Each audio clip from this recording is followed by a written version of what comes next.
how it's actually made chocolate by Huggbees.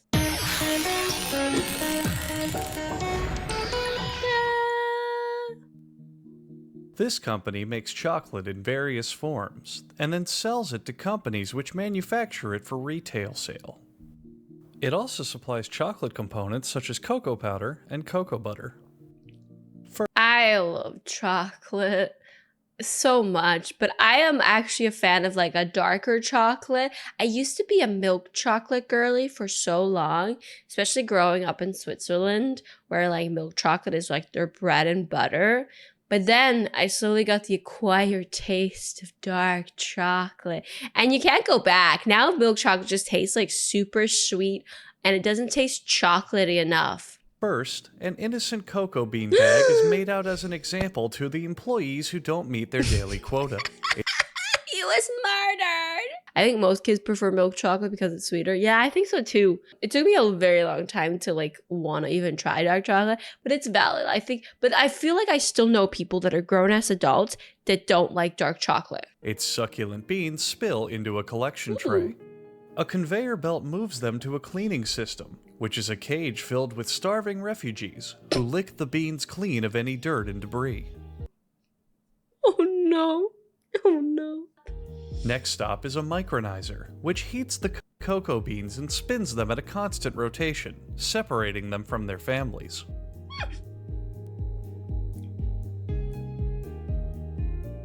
Then they enter a shell-removing machine called a winnower. Inside, the beans are read various bedtime stories, which trick them into thinking it's nighttime. Oh, the bedtime stories. Causing them to remove their shells. Ooh. Then, a vacuum is applied to the beans, resulting in the two most popular forms of chocolate: hard chocolate and not so hard chocolate. Here you can see the employees' dedication to work through their bathroom breaks. This solution is later added to the final product for flavor. Not the piss flavoring. An employee then activates a grinding machine, wherein the constant heat and pressure create a chocolate soup mixture, referred to in the industry as chocolate soup mixture. The factory I don't know, something about that sexy, glossy chocolate is just so good. extracts some of the cocoa butter from the mixture and immediately pours it in the sewer in a bit of environmental conservation.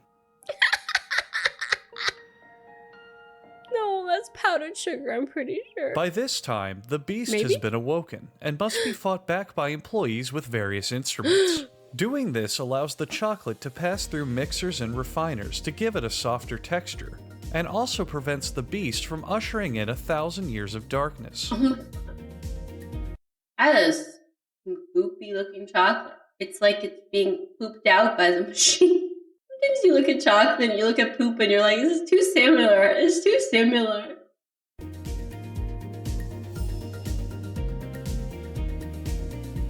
Now, the chocolate is in a very delicate state, to which even the smallest disturbance can ruin the batch. The employees are very careful to— What are you doing, Peter? Damn you, Peter! That chocolate, the dirt-looking chocolate, needs to be rested.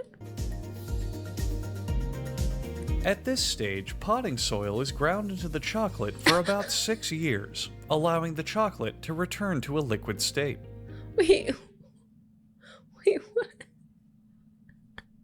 What are they made? What is this chocolate for?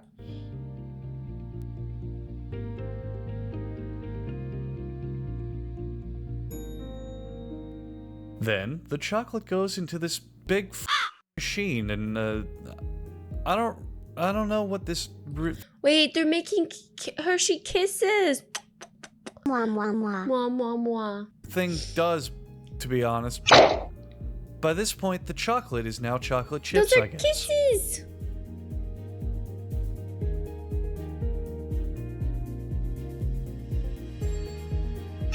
The chocolate chips are then jostled ever so slightly. Wait, they might not be kisses. They might be chocolate chips, but they look like the Hershey Kisses. What do you guys think? You think these are Hershey Kisses, or do you think these are normal chocolate chips? Prevent them from falling asleep, creating their rich and stressed out flavor. The chocolate chips are cooled until about 50 o'clock. But I can't tell the size. I can't tell the size from the context. Like, are those kiss sizes or chip sizes? This is the more unhinged version of how it's made. The chocolate chips are then given a brief experience of typical California. I think these are chocolate chips. I'm like 80% sure these are chocolate chips. Californian traffic. They are too small to be kissy-less shaped. Finally, the chocolate chips are again jostled, this time just to piss them off. You know what's crazy? So there's literally a factory that takes chocolate from its bean states and turns them into chips. Then there's another factory that takes these chips, they remelt them down, and then they turn them into like Mars bars or something. Like they make big factory chocolate chips, and then the factory chocolate chips go to different factories. So there's a factory to make the chocolate chips, and there's a factory to make the s'mores. And then there's like probably another factory that takes like the Mars bars and makes Mars bar ice cream. Yeah. Jostle those chips. Anger them. Get them livid. But now it's just like different factories to do one particular thing well. Like this factory is just for chocolate chips. Let's watch another one. Oh, we can watch how bacon is made. I don't know if we want to watch. Do we want to watch how bacon is? Wait, bread. Let's watch bread. Bread is more. Bacon would not. No. Let's watch bread. Bread is great. Bread is life. This does not help my chocolate addiction. I'm very much a big fan of chocolate. I like to have little bits of chocolate every day. It brings me joy. But also, dark chocolate has essential minerals in it that are actually really good for your body. Not mint. No, mint is unnecessary. It ruins chocolate. Shh. It's a staple food for people all over the world. Smothered in butter and jelly, or dipped in gravy, it's a delicious treat that's hard to resist. And we're willing to bet you can't resist the opportunity to find out what goes into the making of your daily bread. I think it's really funny that they even did a bread episode. Like, who doesn't know how bread is made? Chat, do you know how bread is made? You're not picky on chocolate? I'm a little picky on chocolate. There's some really bad chocolate, like really bad chocolate. By the bread elves, wow. I hope you're joking. Multigrain bread is made from several ingredients, such as flaxseed, buckwheat, soy, and multigrain bread. This protective grill prevents any ingredients from crawling back up the container to escape their fate. The recipe calls for a half. This is down there. This is the jail. This is the bread jail. Bread just exists. It's birthed. Wait. Do we birth bread? Who birthed bread? Is it the bread mother? She birthed bread? It's the yeast. We all yeast. Did you know that we're probably more bacteria than human? Half a ton of flour, which is locked inside with the other mix-ins. It's where they put you in for the suffering. Bread is grown in suffering. The suffrage of bread. Forcing them to become friends as bread or die as a burned pile. We begin by finding the best carb coffin that we can for our bread. These giant troughs are the perfect place for the dough to rise and to pay respect to the loaves that have fallen before us. Do you guys ever watch those like sourdough making videos? I feel like it makes me want to make bread every day. Look at those bread. So bread is made to play Dark Souls games? Yes. Yes. Dough rising normally takes hours, but thanks to television magic, only takes seconds. I wish I could have done the same thing with my divorce proceedings. This huge mixer needs the dough just like I need a better divorce lawyer. Look at that dough. It's so doughy. It's so beautiful. When the dough finally gets super goopy, an officially mustached man scoops the dough into a large tub. Why does his mustache not have a hairnet? That is disgusting. Where's his mustache hairnet? The dough is afraid of heights and urinates on itself just a little bit as it's dumped onto a slide. It's scary, you know? That's a scary trough to be troughing.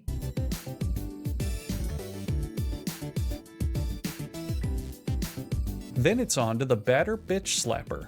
Two bitch slapping arms form two lines of dough while simultaneously The batter bitch slapper. teaching the dough its place. Know where you go.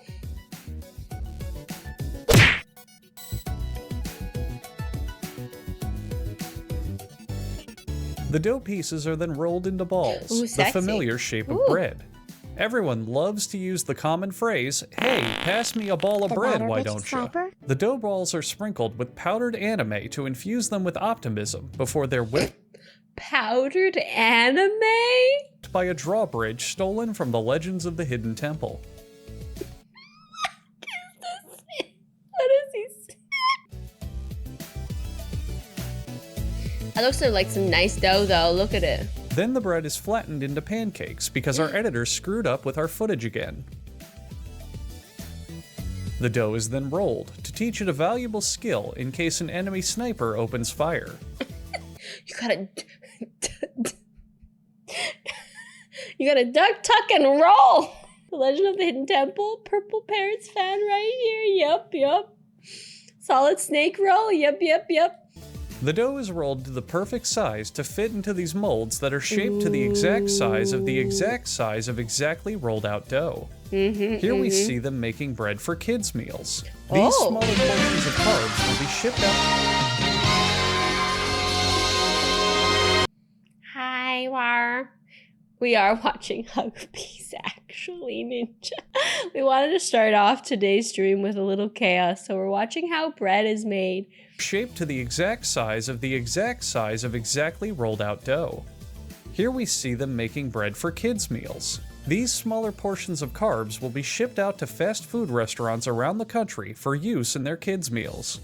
If a loose nut or bolt lands in the batch, it will ship with toy included. You know, like in Europe, you can get like bread. Like there's this thing called Three Kings bread or Drei Königsbrot, and it's basically bread that has a little guy in one of the buns. And I am like super shocked that they legally can ship that and people buy it, because like you could be chewing bread and just choke on a little guy, a little king, and you wouldn't even know. These machines were originally created for a German metal band's music video from the mid-2000s. Meanwhile, these hot dog rolls are being spanked. It's not that they were naughty, they just paid extra for this. The hot dog pieces must not touch one another, so Wolverine from the X-Men helps in separating them. The little claw, the Wolverine claw. You could choke on a little guy. We need to make a joke here. I'm sorry, Randy. I'm sorry. The jokes just make themselves. Well, that was weird. Back to the multi-grain bread. Yummy bread. Look at those Somehow, sexy hot dogs. perhaps through magic, the dough rises to fill the entire mold. Oh yeah, you have to put them in a proofing bin.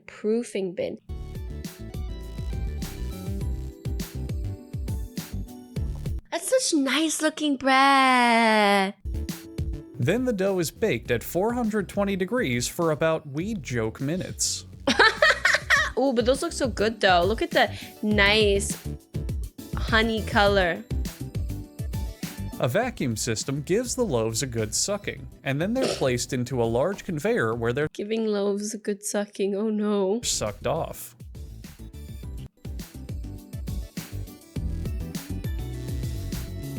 Bread traffic is then directed across the bread highway, which has Say, isn't that what you and? Oh, never mind. notoriously awful traffic because of all the bread tourists and loaves of bread driving like they're the most important loaf of bread on the road. See, look at those breads. I think they're self-important, but those look like really good breads though. Like they're little good breads. Then it's on to the slicer, which The is the best slicer. thing since... Sliced bread? Oh, I feel like I had a good analogy for this. It's the best thing since... It's the best thing since bread that you don't need to slice yourself. Yeah, something like that, yeah. Sliced loaves are now packaged and ready to hit store shelves. Just in time for you to go to the store and realize they've already sold out of that specific kind of bread you like. Bubblegum. Chewing gum dates back to the ancient Greeks who chewed resin from trees. Modern chewing gum was patented in the US in 1869 by, believe it or not, a dentist. In 1928, another American invented bubblegum. Bubblegum comes in balls of all shapes and sizes. Bubblegum's weird. You know, the fact that we still sell bubblegum and kids still chew it.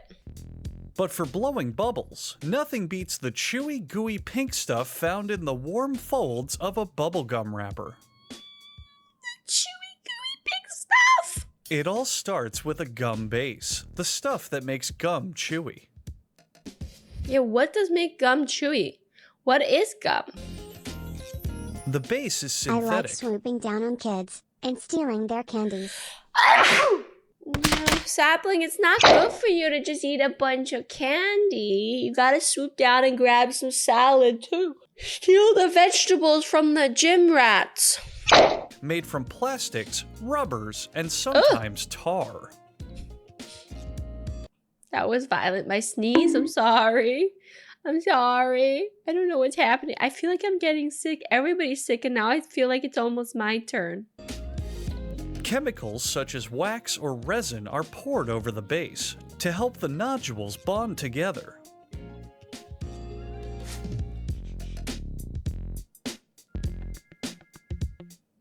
As the materials begin mixing, they pour in hot glue to Oh, I do that too. But the gym rats fight back. Kids don't. Keck, keck, keck. Why would the gym rats fight back over salad? They're way too sore from lifting. coat the gum solution. What does that do look like glue? What is that? Is that corn syrup? Why does that look like glue? What are For they putting teeth in whitening there? gums such as this batch, fluoride is added, and the mixture is blended for about 16. Wait, is there such thing as teeth whitening gum? Is that a thing? Is that a thing? Beeswax is not clear though. The heat from the old machinery causes steam, which heats up the mixture and blends everything together. Yeah, but gum also usually is sugar-free, but maybe this is not sugar-free gum. Maybe this is corn syrup gum. Also, that color of pink is just so beautiful. The mixture condenses for a few hours Look at until it. semi-solid.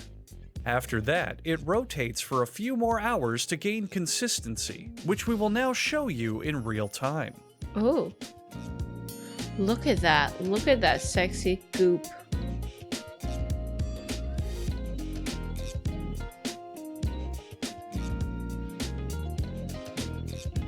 Just kidding. So beautiful. After 20 minutes, the mixture is ready. They transfer it by cart to a machine called the Play-Doh Shape and Create Activity Playset, It does look like Play-Doh. which transforms the big bulky wad into thin strips. Factories are so fascinating. Do you know what's Can more this new screensaver? Pink gum mixing? Krahaha. Maybe. Also, what's really fascinating is all these pieces of the factory that makes the gum. There's a factory that makes factory-making factories.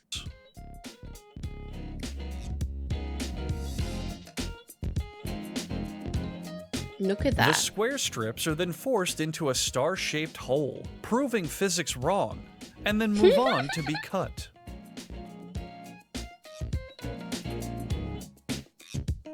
The gum at this stage has to give back to the environment, so the gum runs itself through a series of rotors, which connect to a turbine that power the building's air conditioning. There's just so many conveyor belts just to stretch the gum. However, the gum's lack of tensile strength means the factory stays at a comfortable 117 degrees Fahrenheit. Rollers take the gum to the cutting and wrapping station, where one machine performs both actions at super high speeds. Here it is in actual time.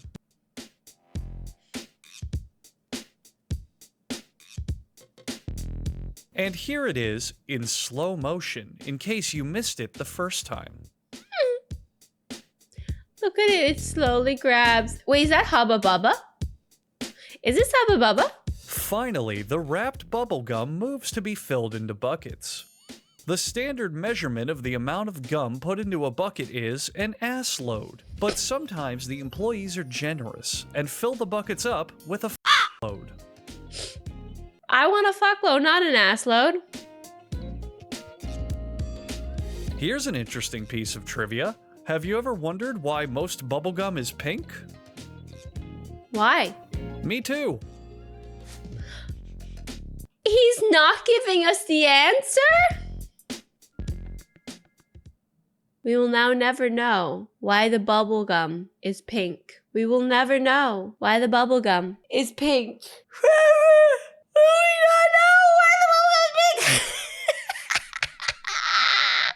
I'm sorry, I'm so yawny.